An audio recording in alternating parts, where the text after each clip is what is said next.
Hi everyone and welcome sa ating new episode of Few Minutes with Harvey. Hello, hello! Good afternoon guys and welcome back to our channel. So before anything else, kung bago ka lang, do not forget to like, comment, share, and subscribe and pakita din ang notification bell for you to be updated on our latest uploads. And huwag nyo kalimutang i-follow tayo sa ating mga social media accounts. John Harvey on Instagram, John Harvey 3 on TikTok, and John Harvey Alalay on Facebook page. So, welcome to Vienna, Austria. Ayan guys, nag-upload naman ako ng isang vlog on where I discuss yung last few hours natin sa Prague and then yung Flixbus, yung transportation from Prague, Czech Republic to Austria. And now we are here sa Hilton Hotel dito sa Vienna, Austria. So for today's video, mag-start tayo ng tour natin ng 3 o'clock na, 3:20 na ng hapon ngayon. And we have a few places to visit and hopefully, maabutan natin siya ng maganda. I will be further discussing everything pag naka-alibot na tayo. And I will discuss and give you some short descriptions and trivia regarding that specific place. Medyo cloudy ngayon dito sa Vienna but it's still fine. Hopefully hindi na siya mag-ulan pero tomorrow magiging sunny naman daw, sabi sa weather forecast. So tara na, labas na tayo and let's start our tour here in Vienna, Austria. Grabe guys, so kalmado. Sobrang kalmado. Dito pala tayo nakastay. Ayan. And nakalimutan ko na rin palang mag-ano, no? Mag my day. Anyway, stop ko na muna and then balikan ko kayo, guys. Tagtuyot, guys. And ang kanila palang water ay potable. So meaning, pwede natin siyang inumin directly from the sink. So, yan, maglalakad muna tayo. Yan, i-level lang natin yung camera. So, alam nyo guys, ito lang yung pinagkakadismayahan ko kasi dapat pala we stayed longer sa travel na to. Like, nag-request ako or nag-add ako ng extra annual leave kasi we could have visited more countries like Budapest, kasi ang lapit na ng Budapest dito. So, yun. Anyhow, let's make the best out of this travel. And, i-cut ko dito kasi, isa to, alam nyo ang Vienna guys, sobrang ganda puntahan, lalo na kapag Christmas. Sobrang magical nito pag Christmas. Pero, now, andito tayo ng February, but it's fine. Wait lang ha, mag-montage ako quickly, kasi kailangan nyo to makita.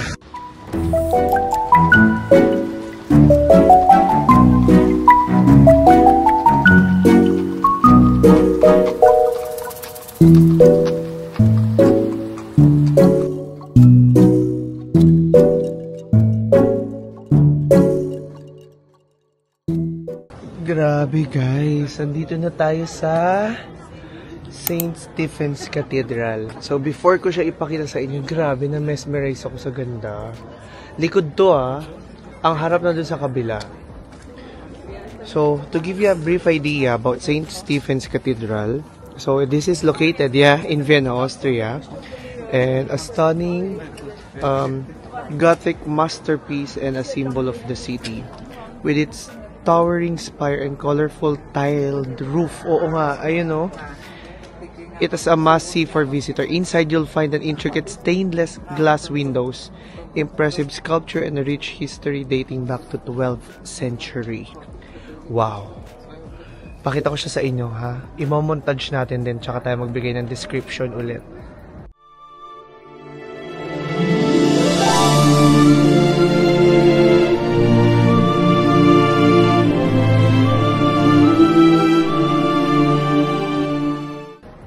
Ang ganda niya guys.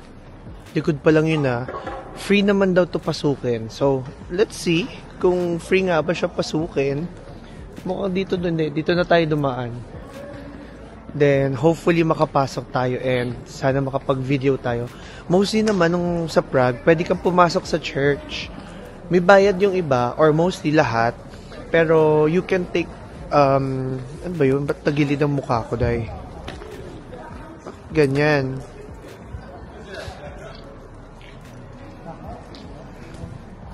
Ayan, okay na. Pwede na makaganyan eh. So, ayan. Pwede ka naman pumasok. Yun nga lang, lahat ng... Ano ba to? Wait nga. Ayan, sana okay na. Pwede, pero ano, bawal lang yung may flash. Then, sobrang daming kalesa dito, guys. Ayan o. Naglalakad lang tayo papunta sa unahan, ha? Grabe, tingnan yung dami nilang kalesa dyan. So, let's see kung saan mas magandang view. Doon tayo magpipicture. Pero, hindi ko lang alam. Ito na ata yung pinaka-center eh, oh. Ito yata yung harap. Pero, I think mas maganda yung likod. Atras tayo konti para magka-picture tayo ng maganda.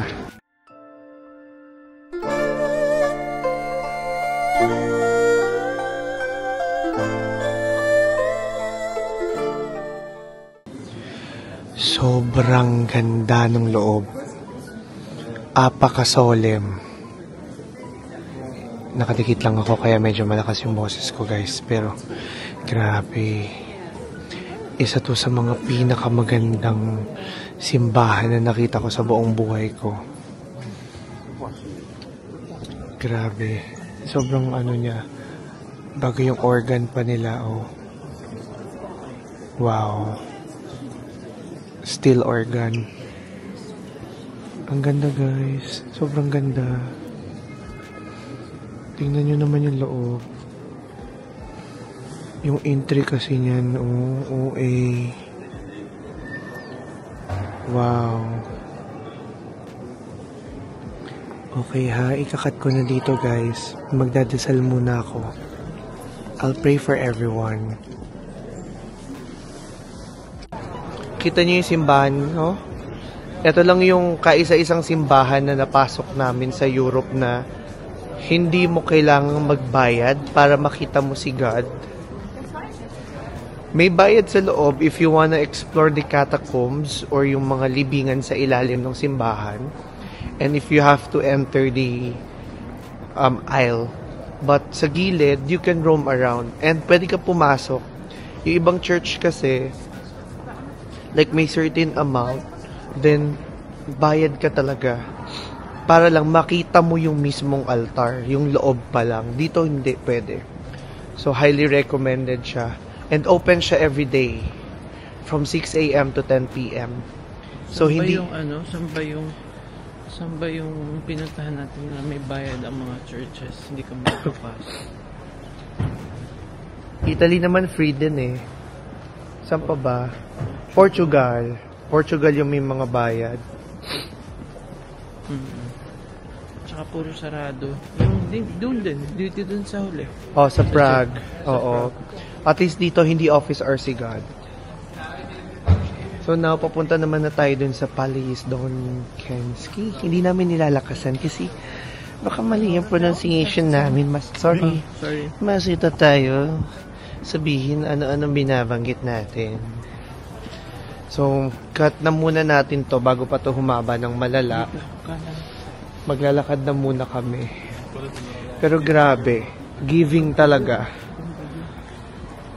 Giving yung place. Sobrang ano niya, maganda. Yung vibes niya, sobrang kalmado.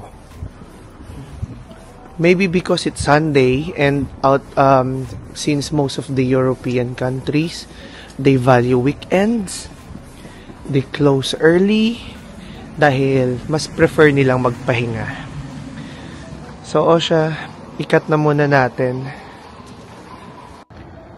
Tingnan nyo tong section na to, guys. So, on the way pa lang tayo sa second na spot natin. Pero may nakita tayo.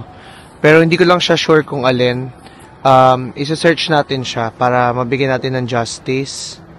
So, ayan. Ang ganda ng ano nila, ng infrastructures nila. Yung mga building is well preserved. Ayun, kita nyo. Tsaka yung details. Halos lahat ganun. Mapa-modern or hindi. At tinan nyo yan. Sa baba may mga stalls. Grabe, ang ganda niya. Wait lang, search natin kung alin tong nandito sa kabila. Para masabi ko sa inyo kung ano siya. Catholic Church pala siya in Vienna, guys. Ito yung babanggitin. Kirchhof. Ewan ko, Majoy. Kung paano siya banggitin. Ano to? Old Catholic Church daw nila. So, okay. Lipat na muna tayo din sa next spot. Picture lang sandali.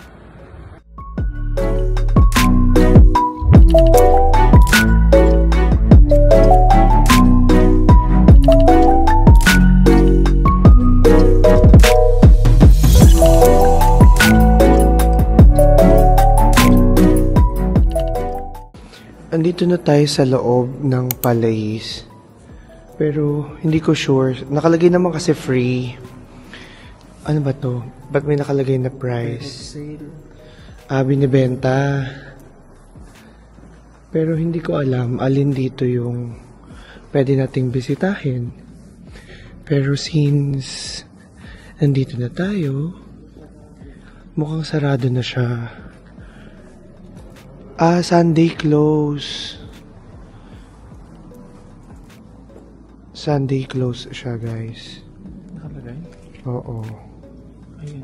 Ayan, Saturday, Sunday close. So, okay. Sunday ngayon kasi.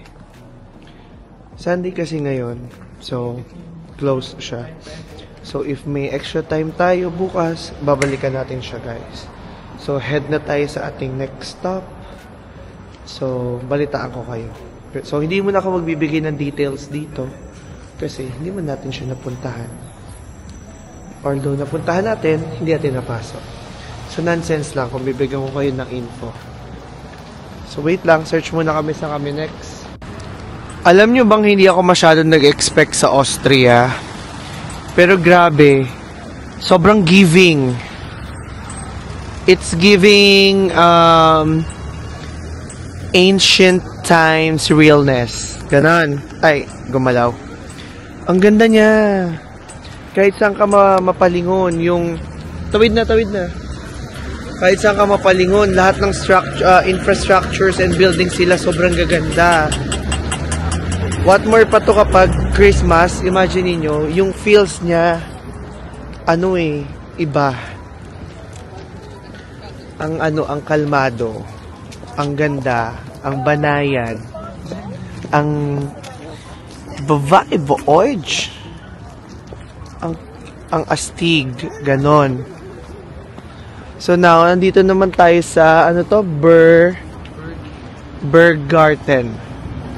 So, bigyan ko na kayo ng brief discussion about it. I-pause ko lang muna sandali.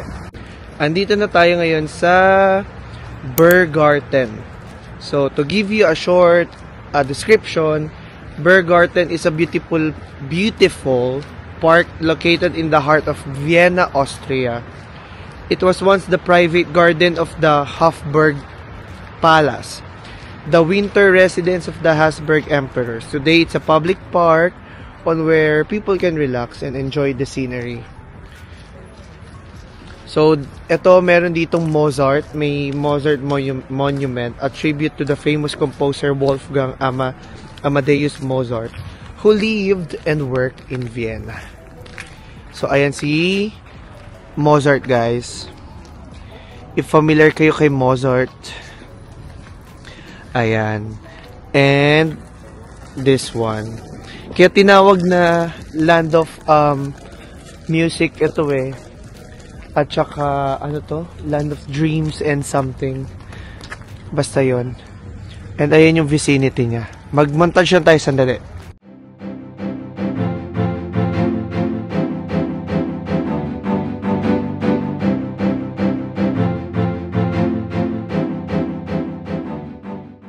Naglalakad tayo ngayon and ngayon lang ulit ako nag-video. Medyo mga 10 minutes walk. Malapit na tayo sa vicinity sa vicinity na tayo ng St. Charles Church. And mukhang sarado siya. ang kagandahan dito, walkable naman, pero parang ang laki ng city. And hindi namin ma-distinguish kung nasaan yung city center. Kasi yung sa may simbahan na pinuntahan natin, mukhang center na yon. Bago yung may dinaanan kami dito, mukha rin siyang center. Uso-uso din talaga din dito ang parks. Ayan. Yan ang kinabubuhay ng mga bata. Sa Pilipinas, wala naman masyadong park kasi lahat camellia na. So yeah, mukhang sarado yung St. Charles Church. Mukhang for renovation siya. So magkuha na lang tayo ng magandang shot. Then bigyan ko na lang kayo ng short description. And then yeah, balik na tayo and hanap na tayo ng ibang place to visit.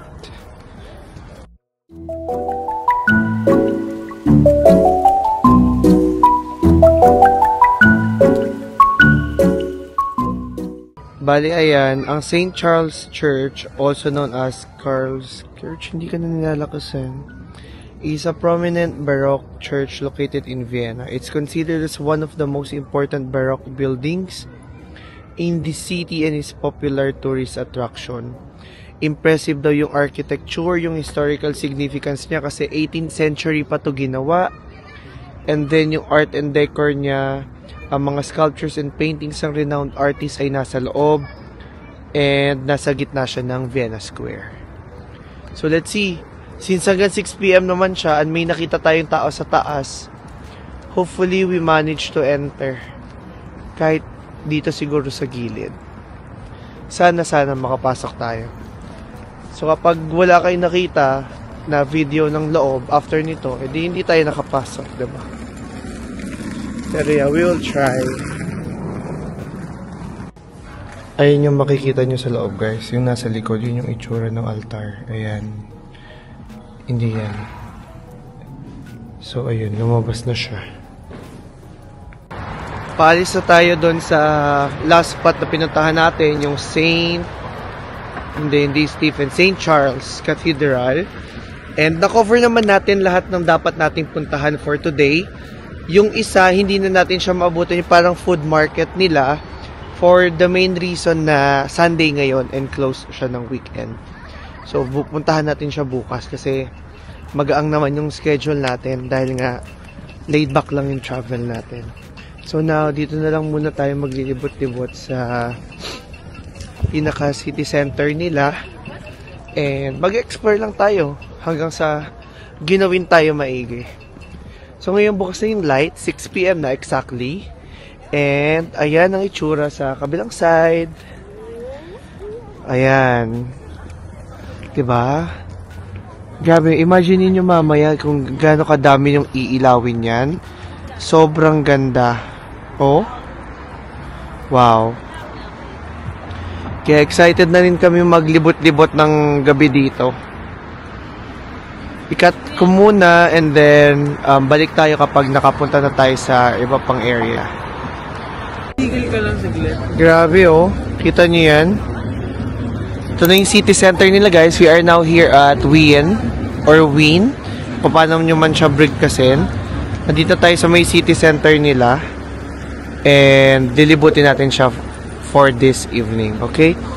Sama ko na siya sa vlog natin ngayon. Hindi na tayo mag-video ng nightlife kasi feeling ko kaunti lang din yung napuntahan natin.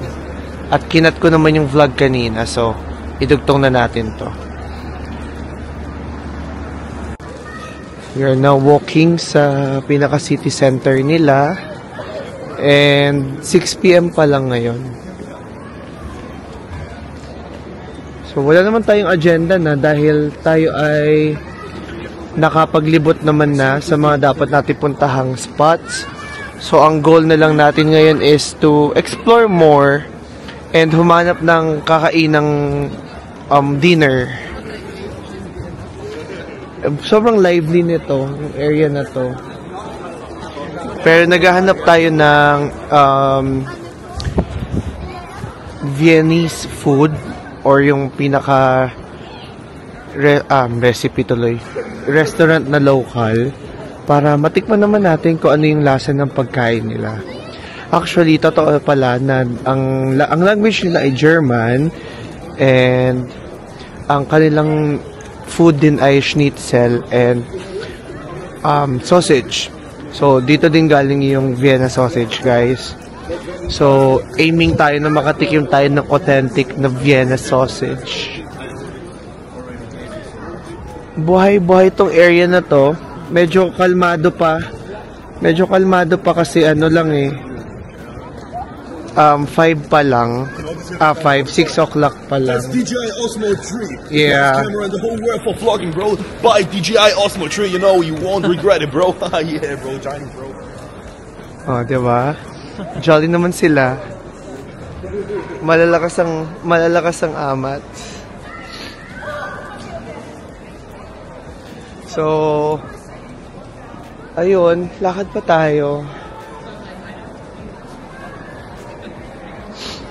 Ano pa ba itong mga pwede natin makita dito?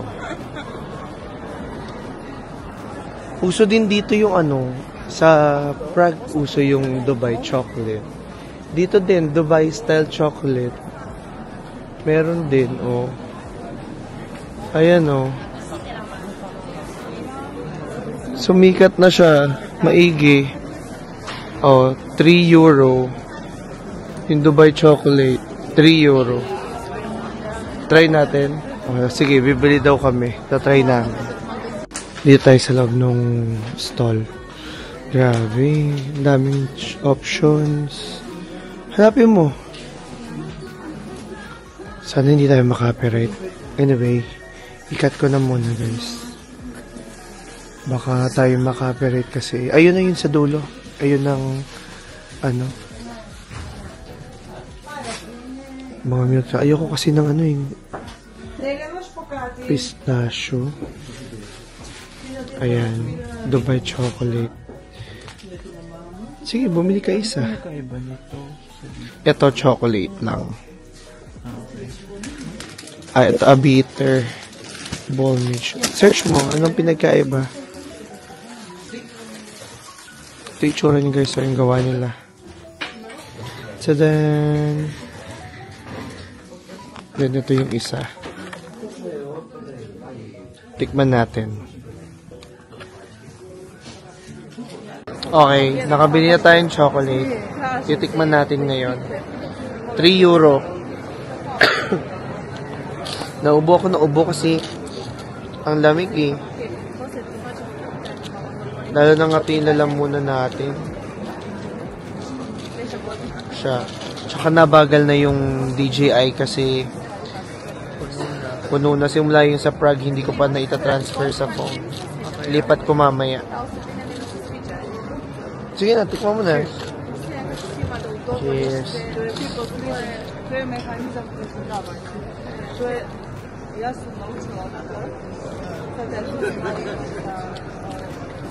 Gusto mo yan kasi pistachio. Hindi sa lasang pistachio maigi. Tsaka hindi ko pa masabi kung kalasa ba kasi hindi ko naman natikman pa yung Dubai chocolate.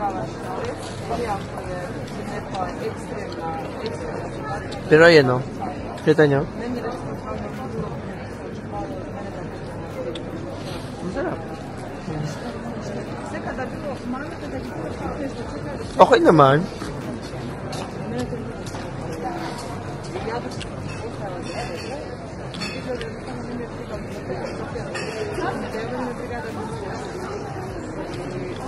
Kalaban ni Lindor ba yun?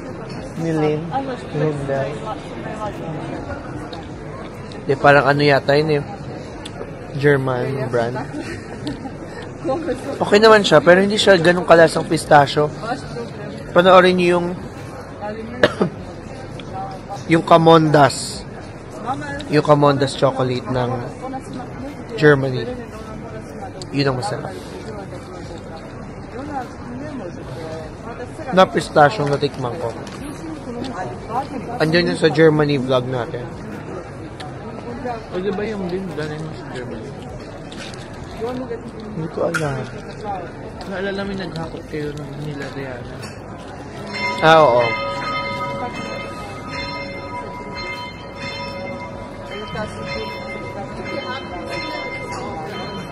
Bebel na. Can also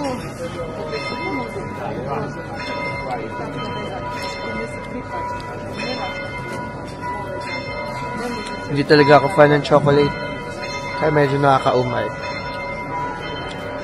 Siya. 3 minutes na rin to. May na lang. O, akalain niyo yun, nakaikot na tayo ulit. And tama yung verdict namin na ito nga ang city center nila. Itong may simbahan ng St. Stephen. So, ayun yung unahan. Ito yung pagilid. And nakalibot na rin tayo sa area. So, ang ganda. Buhay na buhay siya paggabi. Hindi ko na-expect na ganito kaganda ang Vienna. Kaya, what more pa, oh. What more pa kapag Christmas siya. Ngayon, maglilibot-libot na lang kami dalawa. Kasi tapos naman na ang aming itinerary. Bukas na ulit. Halap na muna kami ng makakainan bago kami umuwi. Para, ano na kami, kampante na kami pagkatapos. So, enjoy nyo na lang yung kabilang view. Bibigyan ko lang kayo ng few seconds na montage. Then, itago ko muna yung phone kasi masakit na yung DJI kasi masakit pa sa kamay, guys. Lumalamig na siya ng malala. Ay, one more thing pala. Ang gagwapo ng mga tao. Ewan ko, pero grabe, sobrang gagwapo nila. Pasok na pasok sa banga. Tabi. May Polilea. So, siya na, bago pa ako mawala ng imo-montage.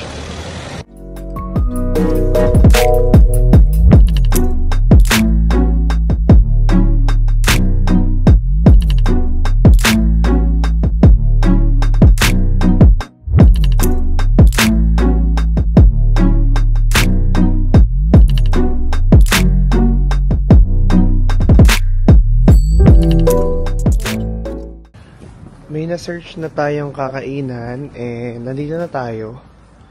Ayan, Centimeter. So, dito tayo kakain sa Centimeter. Isa ito sa mga top reviewed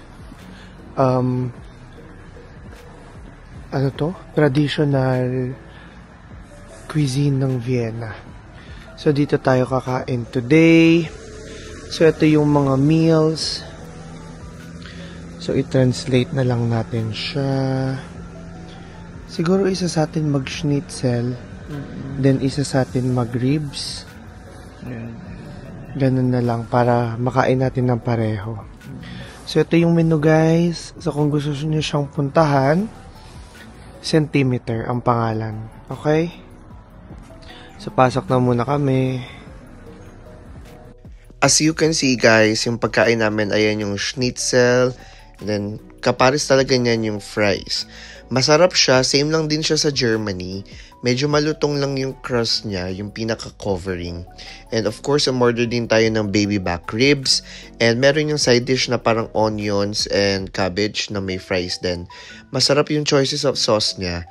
Yung mga beers naman namin, yung akin ay hindi lasang beer. Pero cider lang yon. And then yung kay RM din ay cider. And mas lasa siyang beer, so yun yung napunta sa akin. Ayan, kumakain na kami para lang makita nyo yung ambience nung likod namin. Masarap yung pagkain, pero hindi naman siya yung katulad ng ina-expect nyo katulad dito sa Pilipinas. Na-enjoy namin yung pagkain, guys, kasi bukod sa marami yung serving, is worth it yung price niya. Ayan, kati-kati naman ang lalamunan ko. Okay, anyway, tuloy na natin ang pag-vlog. Hindi na ako siguro voice over na yung nilagay ko doon. Then, in-explain ko na rin naman yung verdict sa food. So, yeah. I-add na lang natin. Sulit siya. Sobrang sulit nung meal. So, ang naging bill namin ay 48.60 euro. Conversion will be displayed dyan sa screen. And the conversion rate is depende sa time na in-edit ko. And then, puntahan nyo siya. Kasi, actually, sa Germany, ganun din yung kinain namin. Since, parang same lang naman sila ng food. So, might as well try both area if mapadpad kayo dito sa Austria and mapadpad kayo sa Germany. So, I think I'll end the video and the vlog here dahil yun lang naman yung ating mga pupuntahan ngayon. Kami naman ay pauwi na ngayon at makakapag-relax na. Sabihin mo, nakainom ako ng beer. First time. Oo, nakainom siya ng beer kasi mas lasang beer yung cider niya kasi sa beer ko na lasang lemon. So, kung nagustuhan niyo yung video, huwag niyo kalimutan i-like, mag-comment din kayo if may mga questions, and feel free to follow us on our social media accounts para naman updated kayo sa mga happenings kapag hindi tayo nagvo-vlog. Ay, andito na pala. So, maraming salamat and see you again sa ating next Vienna, Austria vlog. Bye-bye! Bye! Danke schön. Okay na to. Bye na.